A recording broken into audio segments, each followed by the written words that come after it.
E amanhã, quinta-feira, no aniversário de 8 anos do De Olho nos Ruralistas, será lançado o dossiê Os Gigantes, que fala sobre os 100 maiores municípios brasileiros e as relações deles com a destruição ambiental e eleições. Quem nos adianta um pouco desse dossiê, esse trabalho de investigação jornalística, é Bruno Bassi, coordenador de pesquisas do Observatório De Olho nos Ruralistas. Bruno, por que a escolha de olhar para os 100 maiores municípios brasileiros? Lembrando aqui que, em extensão, eles representam quase 37% do território do país. Boa noite. Boa noite, Gihanna. Um prazer estar aqui de novo. A escolha por esses municípios, ela se dá por uma série de fatores. Em primeiro lugar, porque é uma região do país, né, um bloco de municípios brasileiros que frequentemente é ignorado no debate eleitoral, especialmente quando a gente fala das eleições municipais, que acabam sendo muito focadas nos grandes centros urbanos e nas capitais. Além disso, a partir dessa abordagem, a gente quis trazer um olhar geográfico para essas eleições, entendendo, primeiro, quais os interesses que afetam as eleições desses municípios, então, esse papel do agronegócio, da mineração, do turismo, de outras indústrias nessas secretarias, nessas prefeituras, e, por outro lado, também posicionar esses municípios que têm um território gigante.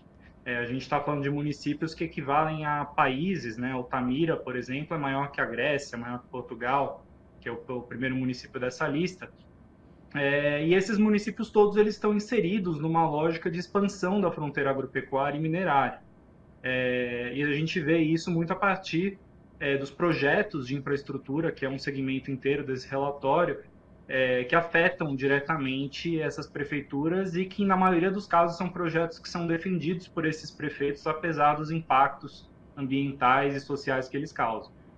Bruno, como foi o processo de apuração, né? Quais as bases de dados que vocês consultaram? E você já falou, mas se puder adiantar mais um pouquinho, o que o leitor vai encontrar aí nesse dossiê? Foi um projeto de pesquisa que ele transcorreu ao longo de 4 meses, onde a gente vasculhou dados do Tribunal Superior Eleitoral, dados do IBGE, dados de tribunais de justiça também, buscando processos envolvendo esses prefeitos e vices. Então, o relatório está estruturado em 3 partes. A primeira, a gente narra o que são as políticas ambientais desses municípios. Então, a gente fala sobre, por exemplo, a deficiência de transparência nessas políticas, em boa parte deles, a ausência de preparo para enfrentar os desastres decorrentes das mudanças climáticas. Um spoiler de um dado, por exemplo, dos 52 municípios onde os prefeitos concorrem à reeleição, só 12 deles citam em seus programas de governo alguma ação de prevenção às mudanças climáticas ou aos desastres geohidrológicos, como o que aconteceu no Rio Grande do Sul e que aconteceu também esse ano no Acre. No segundo capítulo, a gente entra na política, nos interesses. Então, quem são os grupos de poder que influenciam essas prefeituras? Então, a gente fala de sindicatos rurais, fala de empresas. Um dos casos que a gente destaca é o da Suzano, em Ribas do Rio Pardo, onde a empresa chega a oferecer à prefeitura um plano de modernização da gestão municipal, todo tocado pela própria empresa. E também a gente fala dos prefeitos fazendeiros, né, dessa presença dessas oligarquias rurais nessas cidades, através dos próprios prefeitos e vices. E no terceiro a gente posiciona esses municípios, esses 100 maiores do Brasil, em frente aos grandes empreendimentos, as obras que estão no novo PAC, as obras que quase entraram no novo PAC, como é o caso da BR-319, que é a última fronteira do desmatamento no Brasil, que é um projeto que a sociedade como um todo tem que se mobilizar para impedir. E a gente também traz um dado que eu acho fundamental dentro dessa perspectiva, que é o fato dos partidos que estão associados à centro-direita, né, o famoso centrão, dominarem quase todas essas prefeituras. A gente está falando de 89 dos 100 maiores municípios do Brasil nas mãos desses partidos, né, do União Brasil, MDB, Republicanos, PSD, entre outros, que correspondem a uma área superior ao território da Argentina. que representa aí mais de um terço do Brasil. Então, enquanto isso, o partido do presidente, o PT, tem apenas duas prefeituras, e o PL, de Jair Bolsonaro, apenas uma. Então, a gente vê que, de fato, os grandes municípios brasileiros, em extensão, eles estão dominados por essas velhas oligarquias rurais. Números muito interessantes.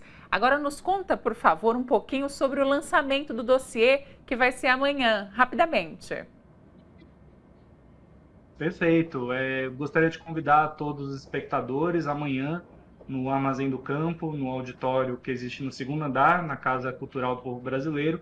Nós vamos lançar esse dossiê, esse relatório, com um debate envolvendo Gilmar Amaro, da Coordenação Nacional do MST, Sueli Araújo, do Observatório do Clima, e a Carolina Bataillé, que foi uma das pesquisadoras que participou do projeto, onde a gente vai discutir alguns desses dados, né, em mais detalhe, e também a gente comemora os nossos 8 anos de existência, né? O De Olho completa, dia 5 de setembro, esse aniversário, e convidamos a todos, transmitiremos o documentário Elizabeth, que foi premiado no Festival de Cinema de Vitória, e também teremos a presença de uma delegação da terra indígena Jaraguá, que vem, através de um ato, também denunciar as queimadas que estão assolando o território.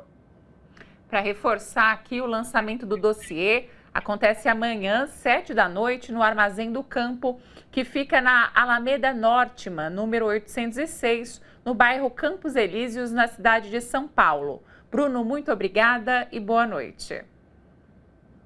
Obrigado, Gihanna. Boa noite.